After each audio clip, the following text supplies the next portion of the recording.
오늘 우리에게 주신 하나님 말씀은 마가복음 7장 24절로 37절까지 말씀입니다.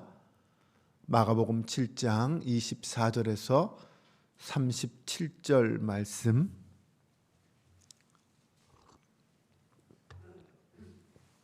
저와 여러분이 한 절씩 교독하며 봉독합니다. 예수께서 일어나사 거기를 떠나 두로 지방으로 가서 한 집에 들어가 아무도 모르게 하시려 하나 숨길 수 없더라. 귀신 들린 어린 딸을 둔 한 여자가 예수의 소문을 듣고 곧 와서 그 발 아래에 엎드리니, 그 여자는 헬라인이요 스드로보닉의 족속이라. 자기 딸에게서 귀신 쫓아내 주시기를 간구하거늘 예수께서 이르시되 자녀로 먼저 배불리 먹게 할지니 자녀의 떡을 취하여 개들에게 던짐이 마땅하니하니라. 여자가 대답하여 이르되 주여 올소이다마는 상 아래 개들도 아이들이 먹던 부스러기를 먹나이다. 예수께서 이르시되 이 말을 하였으니 돌아가라, 귀신이 내 딸에게서 나갔느니라 하시매, 여자가 집에 돌아가 본즉 아이가 침상에 누웠고 귀신이 나갔더라.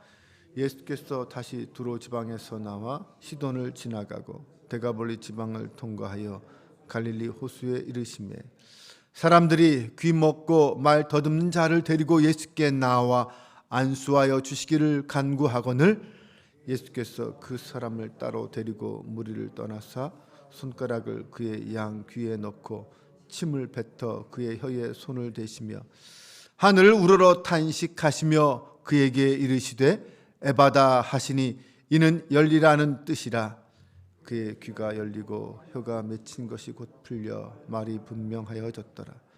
예수께서 그들에게 경고하사 아무에게도 이르지 말라 하시되 경고하실수록 그들이 더욱 널리 전파하니, 사람들이 심히 놀라 이르되 그가 모든 것을 잘하였도다. 못 듣는 사람도 듣게 하고 말 못하는 사람도 말하게 한다 하니라. 아멘. 할렐루야. 오늘도 주님께서 우리와 함께 하시며 우리를 믿음의 승리의 길로 인도해 주시기를 주님의 이름으로 축원합니다. 구원은 어떤 특별한 사람, 잘 나가는 사람들에게만 주어지는 그런 전유물이 아닙니다. 도리어 구원의 문은 작고 연약한 사람, 소외된 사람들에게 더 넓게 열려져 있습니다.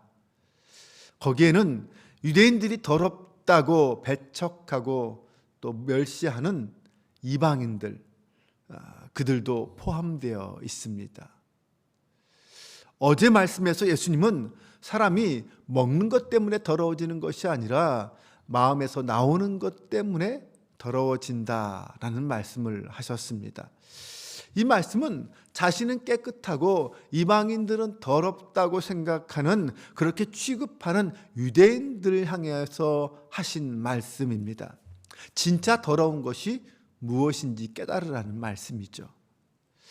하지만 안타깝게도 유대인들은 그 말씀을 받아들이지 못했습니다.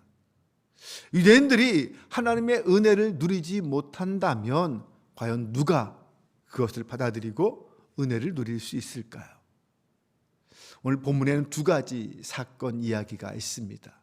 첫 번째 사건에서는 우리는 예수님은 겸손히 은혜를 구하는 자를 구원하신다라는 것을 알 수 있습니다. 예수님이 계시던 곳을 떠나서 두로 지방으로 가셨다라고 말씀합니다. 이 두로는 과거에 이 페니키아의 수도로서 갈릴리 북부에 있는 이방인 도시입니다. 예수님이 이방인 지역으로 들어가셨습니다. 그 얘기는 더 이상 정통 유대인들은 따라오지 못한다라는 말입니다. 그동안 예수님을 쫓아다니면서 예수님을 힘들게 했던 이 바리새인과 서기관들을 피해서 예수님이 잠시 휴식을 취하고 싶으셨던 것 같습니다. 나아가서 그곳에는 예수님이 만나야 할 준비된 영혼들이 기다리고 있었습니다. 이방인도 하나님의 형상을 가진 자로서 하나님의 백성이 될 수 있다는 것을 보여주시기 위함이었습니다. 아무도 모르게 간다고 갔지만 예수님의 소문은 이미 이방 두로 지역까지 퍼져 있었습니다. 예수님이 오셨다는 소식에 많은 사람들이 몰려들었습니다. 그 중에는 더러운 귀신 들린 어린 딸을 둔 엄마도 있었습니다. 그녀는 예수님 발 앞에 엎드려서 딸에게서 귀신을 쫓아내어 달라고 간청했습니다. 오늘 본문에 보면 그녀는 헬라인이요 수로보니게 족속이다 라고 말합니다. 한마디로 이방인이라는 말이죠. 유대인들은 이방인들을 부를 때에 개 같은 이방인 이렇게 불렀다고 합니다. 얼마나 이방인들을 멸시하고 배척했는지 알 수 있죠. 그런데 이 여인과의 대화 속에서 예수님은 처음에는 이 여인에게 마치 다른 유대인들이 이방인을 대하는 것과 똑같이 대했습니다. 27절을 보면 예수께서 이르시되 자녀로 먼저 배불리 먹게 할지니 자녀의 떡을 취하여 개들에게 던짐이 마땅치 아니하다. 개보다 자녀에게 먼저 떡을 준 것이 마땅하다라는 말이죠. 이방인보다 유대인에게 먼저 떡을 주는 것이 당연하지 않느냐? 결국 이 말씀은 구원은 이방인이 아니라 먼저 유대인에게 임하는 거다. 너에게 줄 것이 없다라는 말씀입니다. 분명한 거절의 표시죠. 그런데 예수님이 왜 이러셨을까요? 평소에 예수님답지 않은 모습입니다. 전혀 인격적이지 않은 모습이고요. 전혀 생명을 사랑하시는 예수님의 태도의 모습이 아닙니다. 이런 예수님의 태도를 보면 예수님은 이 여인에게 뭔가를 요구하고 있다, 시험하고 있다라는 것을 짐작할 수 있습니다. 이 여인의 믿음을 시험하시는 것이죠. 예수님은 이 여인이 당시 유대인과 이방인이라는 도저히 뛰어넘을 수 없을 것만 같은 그 장벽을 어떻게 뛰어넘을 수 있는지, 과연 그 장벽을 뛰어넘을 수 있을 만큼의 믿음이 있는지를 보신 것입니다. 그런데 이 여인은 이런 예수님의 정말 비참한 모욕적인 언사에도 불구하고 그 말씀이 옳습니다 라고 말할 정도로 자신을 낮추며 은혜를 간절히 구하고 있습니다. 28절에 여자가 대답하여 이르되 주여 올소이다마는 상 아래의 개들도 아이들이 먹던 부스러기를 먹나이다. 이 여인은 예수님의 시험을 통과했습니다. 사실 오늘 본문 앞부분에서는 유대인들이 예수님의 초청을 거절했습니다. 그런데 오늘 본문에서 이방인은 예수님이 오히려 내침에도 불구하고 예수님을 믿고 매달리고 있습니다. 그리고 결국 구원을 얻어냅니다. 29절에 예수께서 이르시되 이 말을 하였으니 돌아가라, 귀신이 내 딸에게서 나갔느니라. 우리는 이 말씀을 통해서 한 가지 깨달을 수 있습니다. 주님의 은혜를 입는 사람은 바리새인이나 서기관 같은 사람이 아니라, 다시 말하면 혈통이나 지위로 얻는 것이 아니라 이 수르보니게 여인처럼 철저한 겸손의 자리에서 은혜를 구하는 자에게 구원의 은혜가 임한다라는 것입니다. 이방인이냐 유대인이냐라는 그런 외적인 조건은 은혜를 얻는 조건이 될 수 없습니다.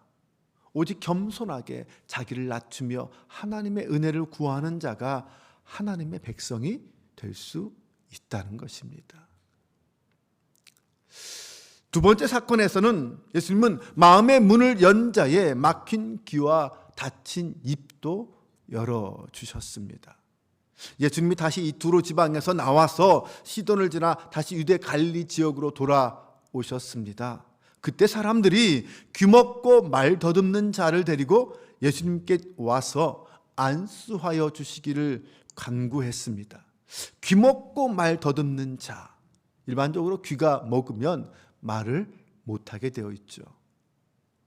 이 모습은 마치 예수님을 알아보지 못하고 진리를 깨닫지 못하는 영적으로 무지한 유대인들을 의미한다고 볼 수 있습니다. 영적 눈과 귀가 어두운 유대인들을 상징하는 사람이라고 할 수 있습니다. 그런데 예수님은 그를 일단 데리고 무리를 떠나서 한적한 곳으로 가십니다. 그리고는 손가락을 그의 양 귀에 넣고 침을 뱉어서 그의 혀에 손을 대시고 하늘을 우러러 기도하신 후에 에바다 열리라 라고 외치셨습니다. 지금까지 예수님께서 병자들을 치유하는 모습과는 사뭇 다른 모습입니다. 지금까지는 말씀으로 대부분 모든 병자들을 치료하셨습니다. 그런데 오늘 이 예수님의 행동을 살펴보면 이런 생각도 할 수 있을 것 같습니다. 그 병자의 영적인 육적인 질병의 상태가 정말 심각했구나 라는 생각도 할 수 있을 것 같습니다. 또 예수님께서 열려라 라고 외치셨다라는 것은 뭔가 그만큼 닫혀 있었기 때문이 아니었을까요? 네, 물론 그의 막힌 귀가 열려야 하고 그의 굳은 혀가 풀려야 합니다. 하지만 또 다른 측면에서 보면 그 사람은 하나님의 은혜 앞에 철저히 닫혀 있는 사람이었습니다. 그것은 하나님의 은혜를 주시지 않은 것이 아니라 스스로 닫아놓고 그 은혜를 받아들이지 않고 있는 유대인들을 의미한다고 볼 수도 있습니다. 그들을 향한 주님의 외침이라고도 할 수 있을 거예요. 이제는 더 이상 귀를 막지 말고 귀를 열어라. 그들에게 필요한 것은 마음의 문을 열고 예수님의 말씀을 듣고 귀를 기울이고 받아들이는 것입니다. 구원의 음성 앞에 아멘이라고 응답하는 것입니다. 하지만 귀를 막고 있으니 어떤 말이 그의 귀에 들어오겠습니까? 하나님의 말씀이 선포될 때에 마음을 열고 아멘 응답하는 자만이 결국 구원의 은혜를 받을 수 있습니다. 에바다 라고 외치실 때 그의 귀가 열리고 혀가 풀렸다고 했습니다. 하지만 그의 귀와 혀만 열린 것이 아닙니다. 그의 영도 열렸습니다. 이제 하나님을 알고 하나님께 예배하는 자가 되었습니다. 하나님 나라가 그 앞에서 열린 것이죠. 예수님의 치유는 단순히 사람의 육체만 고치는 것이 아닙니다. 그에게 진정한 치유와 영과 육의 치유와 안식을 주셨습니다. 아무리 사탄이 하나님 나라로 가는 길을 막아 놓을지라도 예수님께서 에바다라고 외치시기만 하면 그 모든 장벽은 무너진다라는 사실을 믿으시기 바랍니다. 예수님의 그 에바다라는 선포는 사탄을 향한 경고의 선전포고였고 무지한 유대인들을 향한 축복의 선언이었습니다.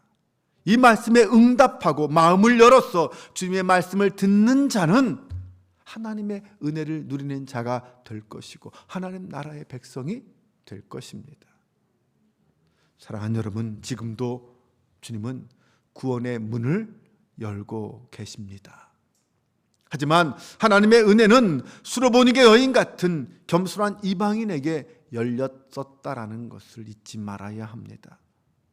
자신의 모든 연약함을 인정하고 마음을 열고 예수님께 나아온 자에게 그 귀와 입이 열리며 구원의 은혜가 임하였다라는 사실을 기억해야 합니다. 오늘도 겸손히 하나님의 말씀 앞에 서는 저와 여러분 되시기를 바랍니다. 마음을 열고 전심으로 하나님의 은혜를 구하는 성도가 되시기 바랍니다. 하나님이 나와 함께 하시며 도우시는 하루가 될 줄 믿고 이 새벽에 주님의 음성을 듣는 저와 여러분 되시기를 주님의 이름으로 축원합니다. 기도하겠습니다. 하나님, 우리는 주님의 은혜가 필요한 자입니다. 주님의 위로와 치유하심을 간절히 원하고 있습니다. 답답하고 고단한 세상 속에서 주님의 은혜 아니면 살아갈 수 없는 저희들입니다. 오늘도 주님 앞에 겸손히 섭니다. 위로와 소망과 치유의 음성을 들려주옵소서. 부르신 자리에서 오늘도 충성하길 원합니다. 어디에서든 주님의 도구로 쓰임받는 저희가 되게 하여 주옵소서. 주님만이 우리의 생명이요 구원이심을 믿고 주님의 이름을 부르는 성도로 살게 하여 주옵소서. 우리 앞을 가로막고 있는 그 모든 영적인 무지와 어둠의 세력들 앞에서 예수님의 이름으로 에바다를 외치는 저희들이 되게 하여 주옵소서. 오늘도 예수 그리스도 안에서 말씀에 의지하여 살아가는 주님의 제자로 하루를 살게 하여 주옵소서. 우리 주 예수 그리스도의 이름으로 기도합니다. 아멘.